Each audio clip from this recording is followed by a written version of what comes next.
Amazing. Thank you so much for having me. Let's see. So I think, as we all know, we've reached some incredible milestones in longevity in the last 60 years, from living to only 54 on average 60 years ago to 73. But unfortunately, these extra years we've gained, they don't come with health, or we spent about 50% of our time in not great, or in the end, 12% in poor health, being supported by the healthcare systems. And the fundamental problem is how we invest in healthcare at the moment, because as we know, it's not a healthcare system, it's a sick care system. And I think this graph shows this the best. So on the vertical side, you have health-adjusted life expectancy, and on the horizontal line is cost per capita. And you'll see that after the first 25% investment in the traditional healthcare systems, you can invest exponentially and not gain population health. So the last dot on the right is the US, and they invest 18% of their GDP into healthcare, and they have worse life expectancy than some of their peers. So what we're doing today is not working, and if we continue to do the same thing, we're not going to get change in healthcare.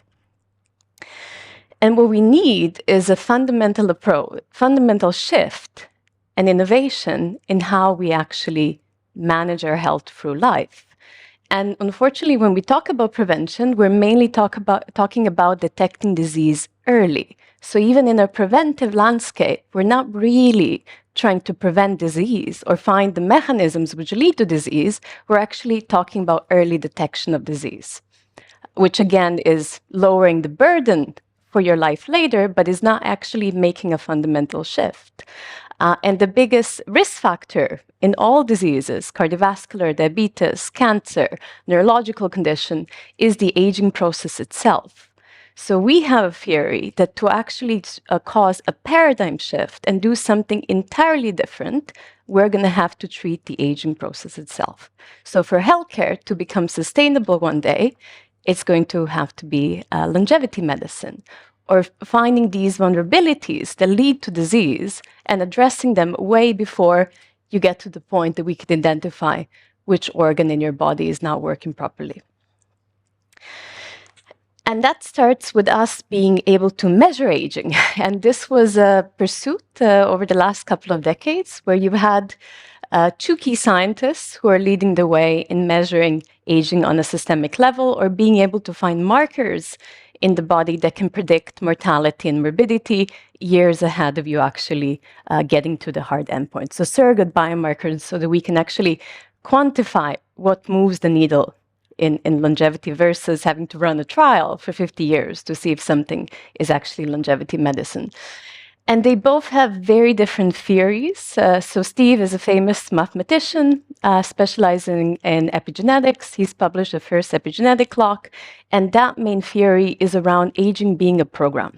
So aging is a program, and if we use reprogramming therapy, maybe we can double our lifespan or cause a radical shift. And Gordon is my father. He's a glycobiologist. He's the second most published scientist in this space. He started in Johns Hopkins, worked with the lab who was best in glycan analysis at the time. And his group was the first to look at the human glycomet scale. And I'll explain what that is. And 15 years ago, by accident, they stumbled on a marker of aging, or a proxy for predicting risk factors. And both of these clocks were published at the same time. And I like to say that the race started, but actually aging is not one thing. So although this is kind of, let's say, friendly competition in different theories, one is a program, the other one is related to damage. So we specialize in looking at the immune system and immune damage for life. And the theory there is that if we can track this damage, detect it when it's happening, help reverse it, then this is something you take care of your whole life. And there was a recent experiment Steve did where he had a clock that predicted maximum lifespan, and then he had other clocks that predicted time to disease and mortality. And then he tried to correlate those clocks, and they didn't correlate. So whatever governs our maximum lifespan is completely different to what kills us along the way. So both of these theories will be very important. And the problem we have with applying aging clocks has, through history, been measurement. They haven't been stable enough. We haven't been looking at the right things. And although epigenetics do really well in cohort analysis, they're a great tool to look at risk factors in a large cohort study for science, they don't apply well to an individual patient because of the measurement noise. So this is a study with 250 samples of the same person tracked over a couple of months, and you can be, by the best epigenetic clock or at the moment, you can be 10 years older or younger in the same day. So this is why there's a lot of lack of trust in this space, because some of the clocks were commercialized before they actually proved their clinical stability and applications. In the glycan space, we don't have this problem. So we've shown that the measurement is very stable on repeat measurement within a patient. So there's less than 1 year variability due to noise. So the signal versus noise is a lot stronger.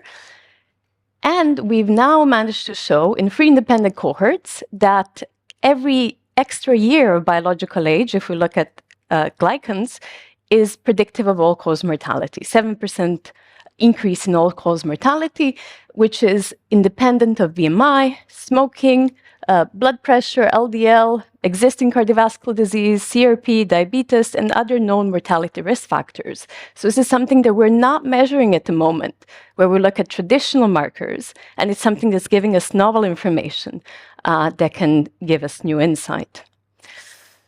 And going to the hallmarks of aging, there's a theory of 12 different hallmarks. Actually, they added inflammation only a couple of years ago, although this was a theory from Claudio Franceschi back in 2006, where he was also talking about various molecules that would be relevant in measuring it. And this is a paper we published 10 years ago called The Third Revolution in Evolution, or explaining that these molecules that we mainly ignore are the fundamental change in how our biology evolved to be multicellular. So without us needing to change our genes, without us need to turn genes on and off, which is epigenetics, we can change function of our molecule real time through glycosylation. And that's the science we focus on. And glycans are everywhere. We're only, by looking at glycoproteins, it's only a very small portion of the biology. Glycans are in all cells, so all cell-to-cell communication happens for glycans. Lipids are actually glycolipids, so we're only scratching the surface in understanding this language that helps our biology to communicate. And you would know them, you might not know what glycans are by name. They're complex carbohydrates that are located in most of our proteins, lipids, and cells. But the first tool we had in personalized medicine was actually based on glycans. So your blood group is defined by a certain glycan on your blood cell. And that was the first application in personalized medicine. They're also really important in cancer biology. So glycans would disguise the cancer from immune surveillance. They're important in conception. And our focus is on immune communication, where we also have the most understanding because of the monoclonal antibody space, where because of the drug development space, we've learned exactly what these structures do, and what they do on antibodies is activate or suppress inflammation. And this chronic inflammation is responsible for majority of the diseases we suffer from today. So again, going back to one root cause leading to a whole cascade of different disease. And 3 out of 5 reasons or diseases, cardiovascular disease, diabetes, neurological conditions, autoimmunity, all come back to the same mechanism.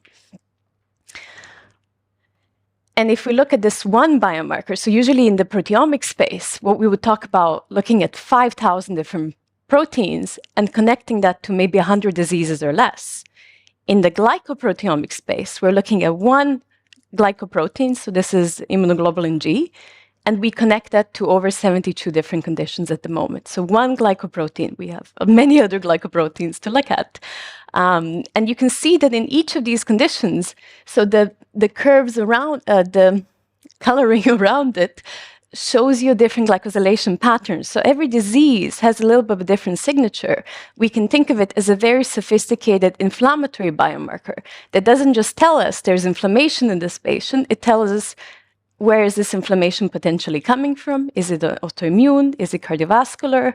Is it pulmonary? And also, where would this inflammation go? These are all various cohorts, and we've looked at over 300,000 patients in over 300 published peer-reviewed studies in different clinical cohorts.